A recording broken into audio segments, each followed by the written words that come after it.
Hello, my name is Ryan. Hello, I'm Samantha. Hi, I'm Michelle.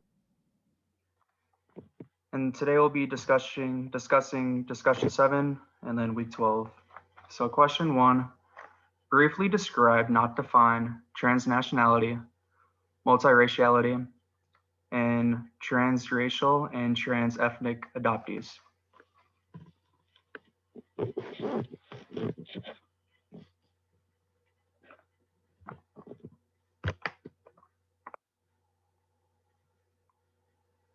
In the reading Crying in H Marked, um, I found something for transnationality. The first paragraph talks about how H Mart is where parachute kids get to get their extra brand of instant noodles that reminds them of home. It is where Korean families buy rice cakes to make taku, a beef soup that brings in the new year. It is the only place where you can find a giant vat of peeled garlic because it is the only place that truly understands how much garlic you'll need for the kind of food your people eat. H Mart is a freedom that is single aisle ethnic section in regular grocery stores. So I kind of just seen this from the author's point of view where she isn't really Korean. She doesn't really know the language very well, but when she goes there, she feels like um, she is immersed in their culture without being in their homeland in Korea.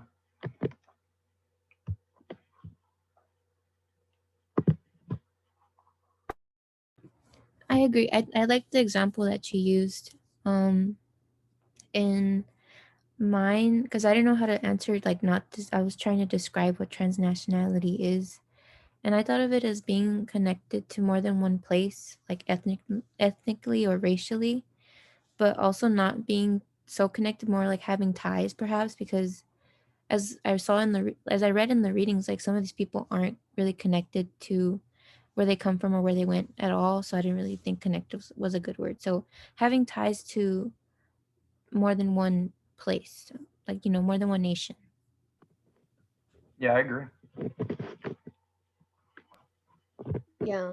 Um, in that same article, um, and I also like found like the where she explained how like when like H Mart how they have like the food court like where they can get food and stuff like that, and how like she explained how like there was these like Chinese like girls that would like go um to find like like food that is to like their taste. I think she said something about like them going for um uh, I believe dumplings. I'm not 100%. I can't remember like what food it was, but then how like she saw like the three like generation of like Korean women, and then how there was like the one American guy with like his family, and he was like showing them like the different like foods that they like served, and how herself she just goes, because it's like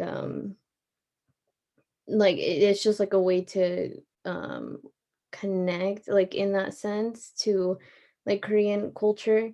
And like some of them like obviously they're not Korean, but like I just found it interesting how like they like go just to like find like that, or like be connected in that way. And like how obviously like not everywhere like in America like they sell like Korean food, like it's only Korean restaurants, or for this instance it would be like the H Mart or things like that. So I found that that was pretty like cool, because it is just to that one specific like food, and like it comes from Korean heritage. So like even having like Korean people and then non-Korean people go just to like get a um not taste, but like just to be able to get that food where you can't get it like somewhere else. Yeah, I agree. Los Mhm. Angeles is really good for that actually for food. Like I'm from Minnesota and there wasn't really a lot of like, you know, culture for food. But when I came here, like you can find anything within like 5 minutes, regardless what ethnic group you are or nationality. You Yeah. can find Yeah, so many good foods and get them like immersed in it. Yeah, there's like little Yeah. towns for specific things. Mhm. For transnationality, I also found in chapter 9 of Transnationalism and Third Culture Kids. On page 3, it says for second generation Korean Americans, straddling two separate and at times incompatible Korean and American worlds required constant negotiation. Um, Koreans, Korean often was a primary language. The family ate Korean food and observed Korean holidays and customs such as taking their shoes off as they enter the home, bowing greetings to the family, friends, and relatives, and stressing the importance of family. But at the same time, many were encouraged outside of their home to be more American. As a result, many second generation Korean Americans became adept at what Mura, Mira referred to as switching of cultural codes. Um, I feel like that was kind of relatable in H Mark, where she was she mainly took from her father's side, but she was very like immersed into her mom's side, and she had to change constantly between those.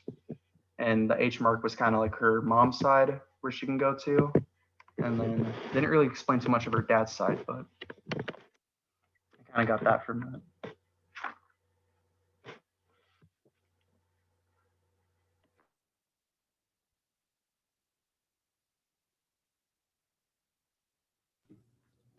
Do we move on to multiraciality now? Yeah, sure. Okay. Um, well, for multiraciality, it's, being more than one race. So for these people, it was being Asian, well, specifically Korean, and something else like white and black. I mostly saw white and black, like the football player that we got to read about. Yeah, I have a quote from that. It was hard for me to find my identity.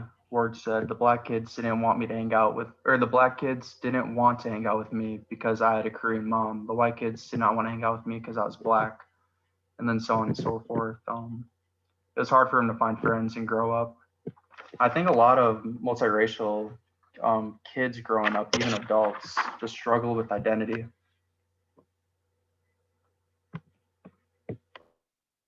Yeah. Mm,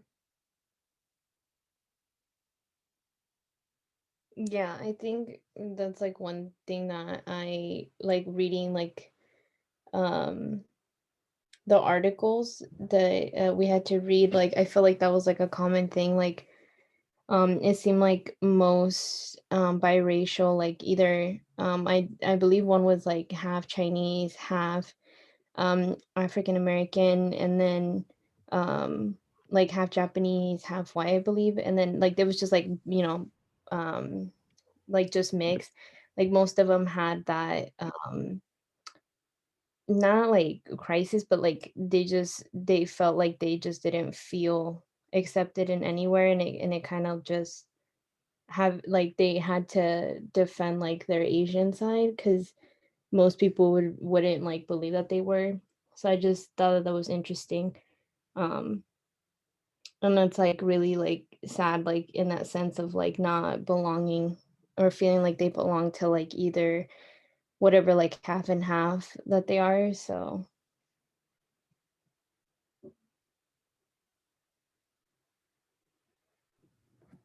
Yeah. I wanted to mention also from the Ward article how it talks about how in South Korea, people of mixed races are considered everything from a curiosity to an abomination. And I'm not sure how long ago this was written, but it also mentioned how every year, like the how people feel about biracial and mixed race Koreans, it changes. So I'm curious as to what it currently is now. Yeah, you make a good point. I just looked it up, and it was they made that article in 2009. Oh, okay. I would assume yeah, there's I been mean, growth. yeah, because I actually like I saw not too long ago that there was like for the first time there was this he's half Korean, half African American. He's like the first model to Oh, like Hyunmin. represent one of like brands. Huh? Yeah, I know who you're talking about. His name's Hyunmin, I think. Yeah, I think so. Yeah. But I saw that, so I feel like it has been like changing, and then like it's evolving and like acceptance more of like biracial.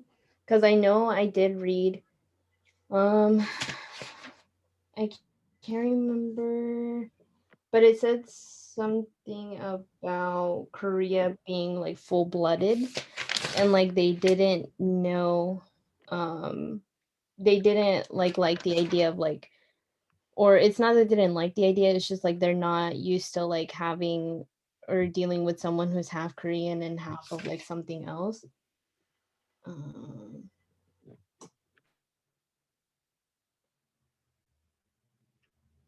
Yeah, that also connects to, when the whole Korean adoptees was going on, and how like the war babies were being like adopted away to like other countries because they were like mixed babies. yeah. Yeah, that could be used for transracial and transethnic adoptees.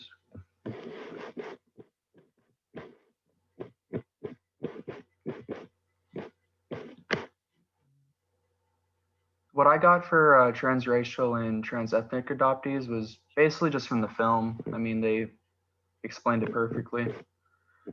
Where if you're like a part of an ethnic group, let's say Korean, and then you're adopted into another ethnic group of maybe Caucasian, and then just not being able to distinguish between the cultural differences and barriers and the culture shock that goes with it. I think that was just one of the main things they had to go through, especially if you're a child. Mhm. Yeah, I wrote about the movie as well. Um, like Deanne, her name was Deanne. I remember. Um, I'm not sure if this is like a characteristic of like being trans ethnic or experiencing that, but she forgot a lot about Korea and like the language. I'm not sure if that's the same the across everybody, but I wanted to make note of that. No, And I feel like you do forget more just not being around that culture. But it was weird. She forgot everything. Like it was almost a dream to her. yeah, it was sad to see her. I don't know. It was just I don't know. It was a lot of emotions like watching her when she was with her family and she united like her adoptive family and her birth family. Yeah, Mm. it was a lot. Yeah, they're showing like the picture album of her like first coming to America. Yeah. And You got she also had mentioned how like she keep like trying to remember. She's like don't forget like when she was younger, and then like how she mentioned how she tried to learn Korean and like through college, um and just to like not forget like that side of her heritage. And it was very emotional like seeing like her go through that, because um like I couldn't even imagine like not knowing like that side of you, what makes like what made like her like not just like being adopted into a white family, but her heritage of being Korean, like not being able to like speak the language, or because essentially like that was the barrier between her and her um what is it, her like her actual parents, right? So like just seeing her like being sad in that sense of not knowing and like wanting to know was it was just pretty sad to watch that. Yeah. Yeah, I agree.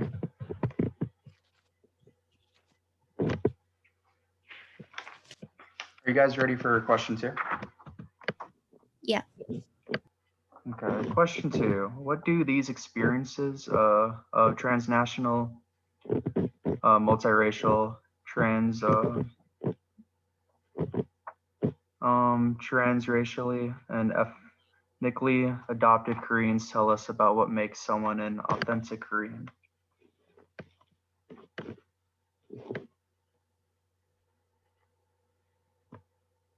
On page 4 of chapter 9 of Transnationalism and Third Culture Kids, it talks about Korean American communities. Ethnicity is expressed through cultural practices such as language and customs, but also through a strong emotional attachment to the homeland as the root of their ethnic origins. And then I kind of got from like the last sentence of that is it kind of like reminds me of taking pride for your ethnicity and not being ashamed of who you are and where you come from. And I think that's one way Koreans saw, or these 3 different Koreans saw authentic Koreans.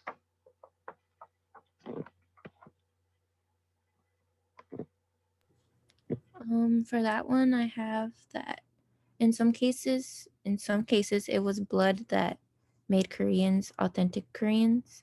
On page 5 of the Lee reading, it says, for Korean Americans and Chosunjuk, their ethnic authenticity as Koreans is never questioned at home in the US and in China on the basis of blood and ancestry.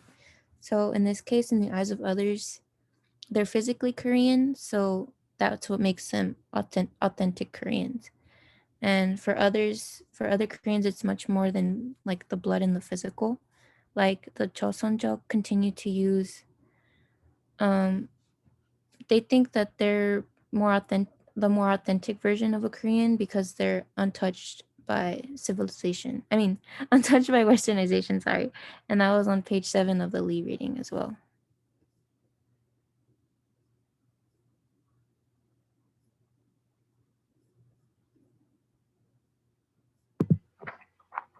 What I kind of got from like these readings is like what I wrote. This isn't from like the readings or anything. These experiences from the readings told me that there is going to be a more authentic ethnicity than you, regardless of how authentic you believe you are.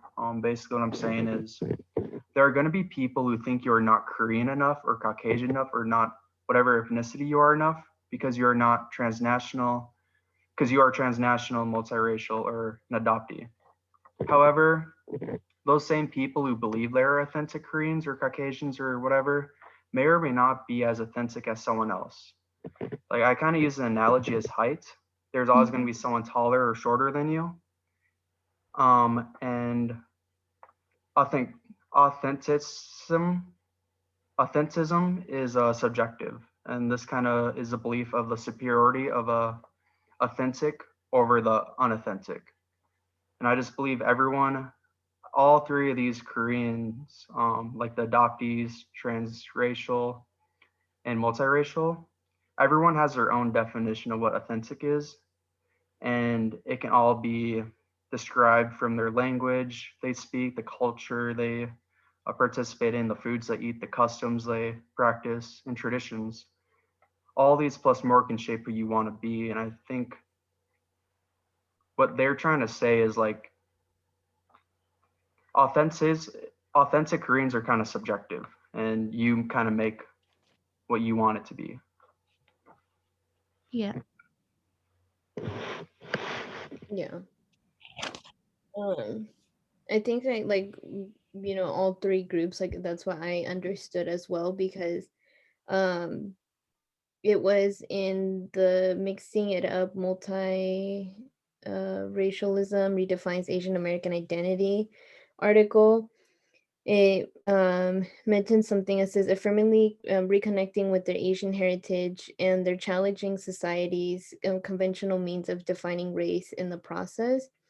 Um, so in that sense, it's like, yeah, like how you said, Ryan, like to everybody, whether they're biracial or trans national or adoptees, like it just it's very subjective, and it's very like every single one of them, it means something different. And even though like they're not full on Korean, or again they're transnational, um or just like adoptees, right? Like for them it's more like if even if like I'm not full on Korean, like I still hold Korean and to be proud of that heritage. And they keep trying to reconnect and like experience like the culture like on like their own. And for them it's like at least they keep it like like close with them. So for them, like even if other like full on Korean people don't see them to be authentic, or not just like Korean people, but like in like how other examples were like of Chinese, like have Chinese, have of something else, right? Like for them, it's like I just know that within myself, like I hold that dear um to myself, and I just know that I love and appreciate that side of what makes me me. So I think that overall it's like you said, it's different for every single one of them. Like how I can't remember what article it was, but it was talking about um I believe she was half white, half Chinese, and she was talking about how like she would go into Chinatown, I believe, and she would talk to like elderly like Chinese people and stuff, and how she was like writing and like interviewing. Oh yeah, okay, so this is Lisa. Yeah, her name's Lisa. So she was talking about how she was writing a book, and she would interview like Chinese aunties and uncles in Chinatown, and how like she would go up to them and they would call her like the little white ghost girl and stuff like that. So I just found that interesting because like she's like, even though like yeah, like they refer to me as that, she's like I still, and like they probably didn't see me as like full on Chinese, like I still felt Chinese like in my heart. And like I just wanted um like she wanted like in a sense to be like recognized and like to be like yeah, like I'm Chinese. But even though like they didn't make her feel like that, she's like what's important is that I know that I am, and like that's what's important, and that's what, I'm still Chinese regardless. Yeah, I agree. You shouldn't base it off of what someone says because someone could always be more authentic than Lim. Like there isn't like a top authentic like Korean. I just think it Yeah. just depends on everyone's like point of view. I agree with that. That Yeah. was good. Hmm.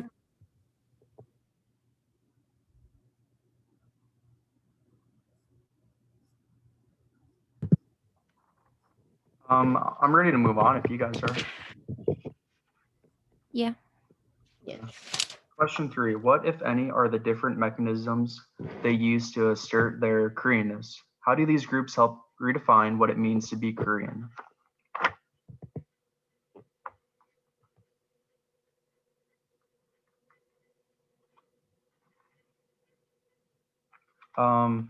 In Crying in H Mart, she kind of sees her Koreanness as going to the H Mart. She says, "There's never so much as a looking or knowing look. We sit here in silence eating our lunch, but I know we are all here for the same reason. We are searching for a piece of home or a piece of ourselves. We look for a taste of it in the food we order and the ingredients we buy. Then we separate. We bring the haul back to our dorm rooms or suburban kitchens, and we recreate a dish that cannot be made without that journey. Because that because what we're looking for isn't accessible at Trader Joe's. H Mart is where you can find your people under one roof, where you can have faith that you'll find something you can't find anywhere else." For that article, I felt like this paragraph best represented question 3. I wrote about I wrote about crying in H Mart as well. You had mentioned it already, but I wrote about the quote, I can hardly speak Korean, but in H Mart I feel like I'm fluent. And a way that this author asserted their Koreanness was by going to these Korean spaces and being part of like looking for Korean communities to like be a part of. Cause like her in the article she talks about how her Korean mother and her Korean aunt passed away. So she was struggling to, hold on to her Koreanness when that happened.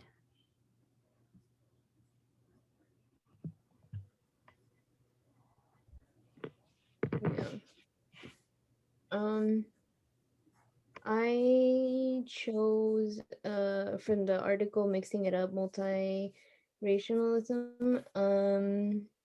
I picked like the story. I don't want to mispronounce her name, but it's Miko or no, Mieko, I believe. And she talked about how like um through her Japanese like grandmother, she would find like and she would like explore like her Japanese heritage, and how she felt like when her grandmother passed away, she felt like a disconnect from her Japanese heritage.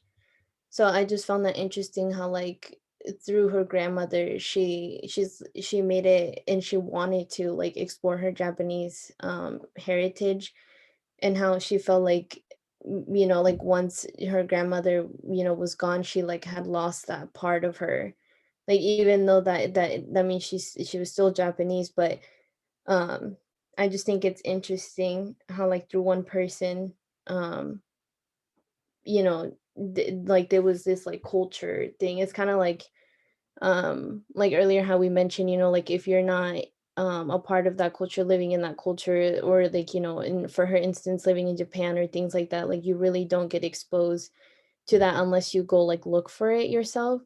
um but I think like in that sense of like family, through family you have that culture, um and not that you necessarily need to look for it, but like in her instance, like her grandmother like was her like way to explore that like comfortably and like get to enjoy it with someone else.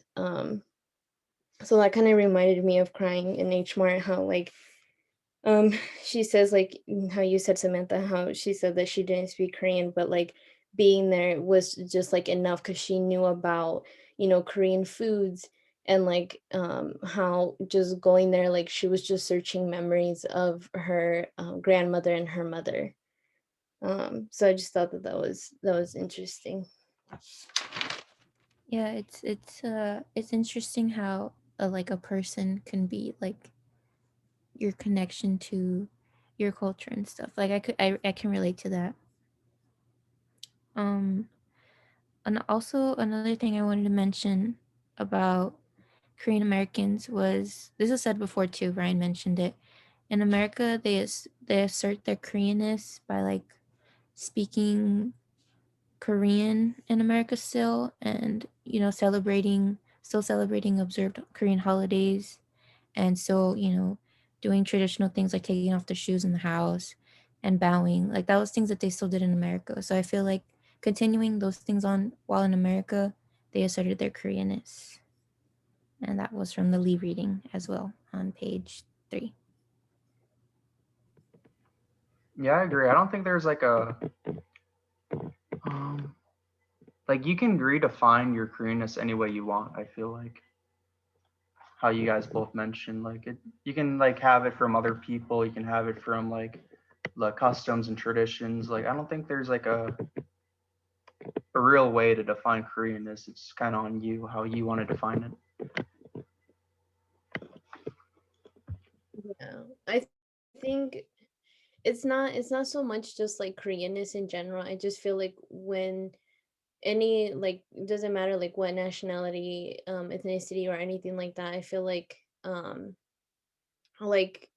it's so like at least here, like because I've seen like this is not like in like the readings or anything like that, but like just me watching like videos or things like that that have to do with like race and stuff like that, like just here in America it's very like okay, like what like people from different countries that come and they immigrate here, they don't know anything about like, oh, like I'm like Korean or um I don't know, Australian, or not Australian, but like from other countries, or like Indian or things like that, that are not exposed to like, okay, like this is defining who you are until they come here, because it's just a big thing here because there's just a lot of people from different backgrounds, different cultures, right? So they know like once they come here, they're like, oh, so I am, Korean, or I'm Chinese, or wherever they're from, right? So I just think it's interesting because there's so many different cultures. I feel like that's why maybe like when there are like people who are biracial who have to, cultures and all these things, when it comes to just like being accepted by like, either side, it's kind of hard because I feel like they're so um not quick, but they just want to preserve that culture and to preserve like this is who we are, and um like we're here type of thing. Because I read in I think it was in the Mixing It Up one as well, article, where it talked about like in San Francisco how they had they have the Japanese like a beauty contest, and like how you had to be like a certain percentage of Japanese. So I found like that's interesting, because it's just like you have to be full on like Japanese, like you can't be half of anything in order to qualify to like be in the pageant. So I think it's mostly just that. It's just like wanting to keep that culture and be like, okay, like this is who we are. So it's like whenever it's the whole thing of being biracial or, adopted or things like that, and not fully experiencing whatever like heritage from whatever ethnicity, it's very much like, whoa, like, I don't know like how else to put it, but that's just like how I see it.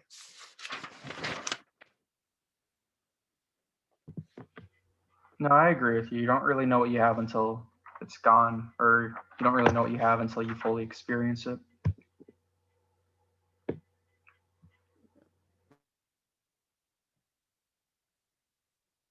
Um, okay, so the final question 4. What are the experiences that these three groups of Koreans have in common? Also, what makes each of these groups' experiences unique and distant from the others? Um, for the first part, the uniqueness, or they have in common, I think there's a need to conform and to find themselves in their culture. I think they all have that in common. Yeah, I put they have trouble with their identity, or they have trouble connecting to a certain piece of their identity or culture. They feel disconnected. Yeah. That's the same thing I have. It's just not um having like not um either not looking like Korean enough, and having to like defend or prove like their Asian side. Um Mhm. yeah. I would say that they're unique and different in the situations where um, there's, the Korean Americans, they're full Korean. And then the other situation, there's people who are like half Korean and have something else, or like a quarter Korean. And, they're different in that way, but I'm sure the pain of feeling like you don't belong is all the same though. Yeah.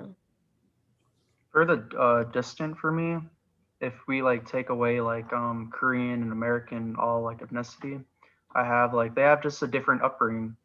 However, they still wish to conform and to find themselves. Their experience or upbringing dictates how they will find themselves in their culture. From being like an adoptee or someone who isn't in their culture but wants to study their culture still, like trans racial or multiracial, who is being two or more races and struggling with identity. I think they just have a different upbringing. Yeah, I and then feel like they all want to conform and to find themselves in their culture. yeah, and then some people, well, some Koreans like don't even want to like be associated with Korea. I remember reading about that in the Lee reading. Um, like Mhm. one of the women said that to the to South Koreans, like, I'm you, but I'm not you. Yeah, I saw that too. I kind of Yeah. noticed they don't really talk about like Koreans who don't want to be Koreans in this class. Yeah, they had critiques on. I noted their critique on South Koreans and their obsession with materialism and like the Western ideas. Like they thought when they went there that it'd be, you know, I don't know, more traditionally Korean, but like to their surprise, it's like all Western and things like that. Hmm. Mm. Yeah. Um, I think for the distinct from others, from the article Inward Helps Biracial article, it said Ward's message was to never be ashamed, embrace the opportunity to be a part of two cultures. So it's kind of like how you said, Ryan, like it's just the upbringing. Um, and kind of like how they can define like, oh, like this is, you know, what, you know, being half Korean means to me and half of like whatever else they are. So I think in that sense it's like, yeah, like they get to, you know, embrace like two cultures and then just kind of um define like what it means, you know, to be Korean and whatever else ethnicity they are, like, you know, and it's just like they're within their own experience. Yeah, I agree. It's hard being like multiracial, having two different ethnicities. Where I feel like we should just look at it as like, you know, Korean American as like its own like one thing. But it's just a lot of, I don't know, a lot goes into it. But I thought these readings were pretty Yeah. interesting. Mhm.